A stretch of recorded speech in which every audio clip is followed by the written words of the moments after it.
My guest on the program is Professor Eustace Iyayi, an animal scientist and registrar of the Nigerian Institute of Animal Science. He breaks down what has caused the conflict between farmers and herders, the viability of open grazing in 2021, and what the Institute is doing to ensure modern pastoral methods are adopted by herders in Nigeria.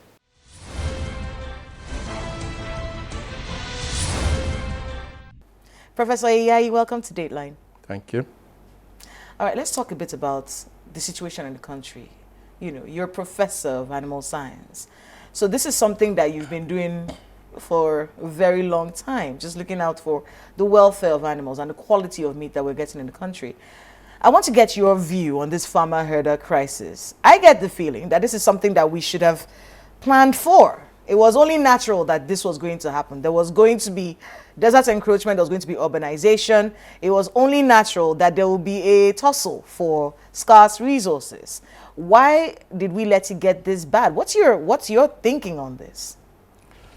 Well, you're right. It's something we should have actually thought of very deeply before now, because if you look at population has also increased since the 60s, and land is fixed. It's a fixed resource. You can, the land borders of Nigeria cannot be extended, but social amenities have to be provided. So this thing was bound to happen. And as a nation, I think it speaks volume of how we need to be very proactive about certain things. It's not as if measures were not put in place over time, but I think the enforcement of those measures actually is what we'll be talking about. They were lax. Cow production is not a cultural thing. Every nation of the world produces one type of animal or the other that is of economic value to it. It's a business. Yeah, it's a business. Even if you put some cultural affiliation to it, at the end of the day, money goes in and money comes out. That's it. You don't put in money and say, okay, it's a cultural thing, and just give out the animals, or you let the animals just go like that. So you put in money and money comes out. So however you look at it, it's business. And I'm an animal scientist. That's the way I look at it. When I look at an animal on the road, I don't see it as a nuisance. I don't see it as something that is not desirable. I see a cow, for example, a goat, a chicken.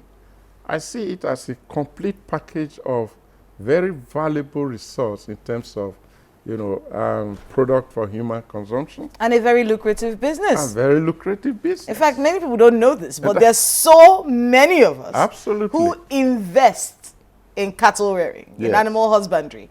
Let's talk a bit about open grazing.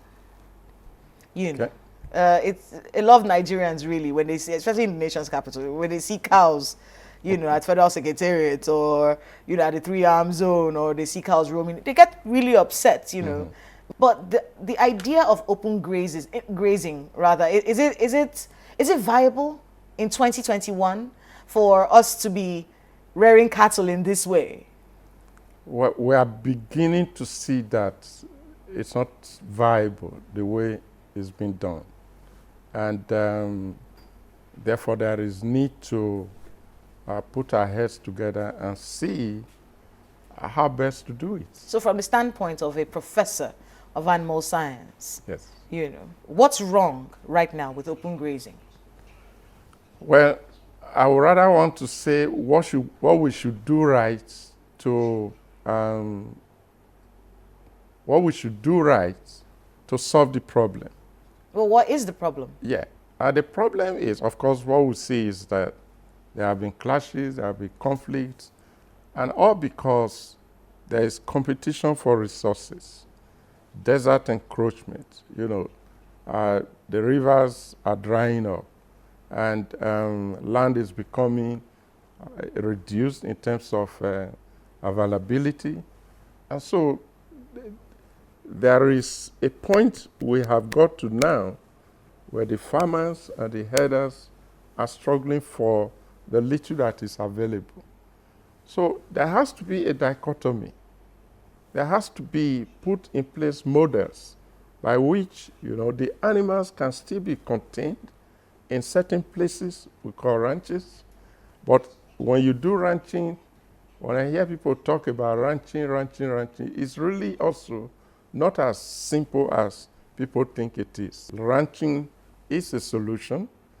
It has to be properly planned and implemented and executed in a way that it will not also be a problem in an effort to find a solution to a challenge. So as a scientist, as an animal scientist, that's the point we are talking about.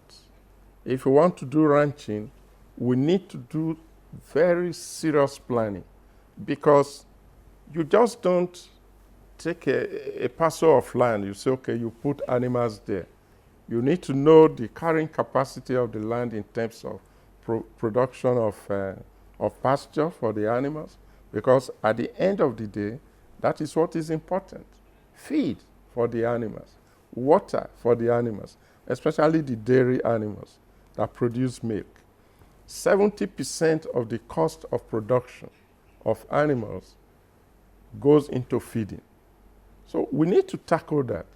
So if you want to construct a ranch, how much of pasture is, say, a 5,000 hectare of land is going to produce? Because if you do it properly, for example, 5,000 hectares can support about 2 to 3 million cows per annum. And when you're talking about ranching, you're Yes. talking as private ranches.